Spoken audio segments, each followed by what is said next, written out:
আসসালামু আলাইকুম রাহমাতুল্লাহি ওয়া বারাকাতুহু। সুলাইমান আলাইহিস সালাম ছিলেন আল্লাহর একজন প্রিয় নবী। তিনি ছিলেন একাধারে নবী, রাজা এবং অসাধারণ শাসক। আল্লাহ তাকে অনেক অলৌকিক ক্ষমতা দিয়েছিলেন। এর মধ্যে হলো তিনি পাখি ও পশুর ভাষা বুঝতেন। তিনি বাতাস দিয়ে ভ্রমণ করতেন। জিন ও মানুষ তার অধীনে কাজ করত। তিনি বুদ্ধিমান, ন্যায়পরায়ণ এবং আল্লাহ ভীরু ছিলেন। পবিত্র কোরআনে সূরা সাবায় আল্লাহ তাআলা সুলাইমান আলাইহিস সালামের মৃত্যু সম্পর্কে একটি অলৌকিক ঘটনা বর্ণনা করেছিলেন। একদিন সুলাইমান আলাইহিস সালাম দাঁড়িয়েছিলেন তার লাঠির উপর ভর দিয়ে।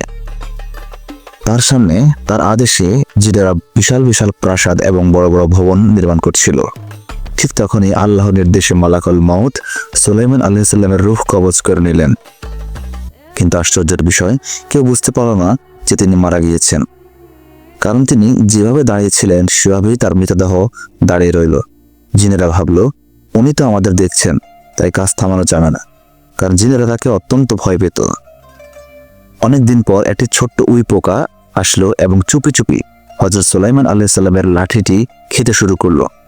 যে মাত্র লাঠিটি দুর্বল হয়ে পড়ল, তখনই সুলাইমান আলাইহিস সালামের দেহ মাটিতে পড়ে গেল। তখন উপস্থিত জিনেরা সবাই বুঝতে পারলো উনি তো অনেক আগেই মারা গিয়েছেন, কিন্তু আমরা বুঝতে পারিনি। আল্লাহ তাআলা পবিত্র কোরআনে বলেন, যখন আমি তার মৃত্যু ঘটালাম তখন কেউ তার মৃত্যু বুঝতে পারেনি, যতক্ষণ না একটি কীট তার লাঠি খেয়ে ফেলল। তখন তিনি পড়ে গেলেন, আর তখন জিনেরা বুঝতে পারলো যে তারা গায়েব জানে না। সূরা সাবা আয়াত 14। হযরত সুলাইমান আলাইহিস সালামের এই ঘটনা আমাদেরকে শেখায় আল্লাহই সব জানেন। তিনি গায়েবের মালিক, সবকিছু তার কুদরতের অধীনেই চলে। আমরা যেন সবসময় তার উপর বিশ্বাস রাখি এবং তার দেওয়া কোনো ক্ষমতা নিয়ে অহংকার না করি।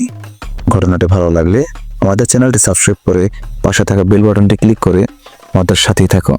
আর আপনি কোথা থেকে দেখছেন, কোন জেলা থেকে দেখছেন, অবশ্যই কমেন্ট বক্সে জানিয়ে যাবেন। ধন্যবাদ।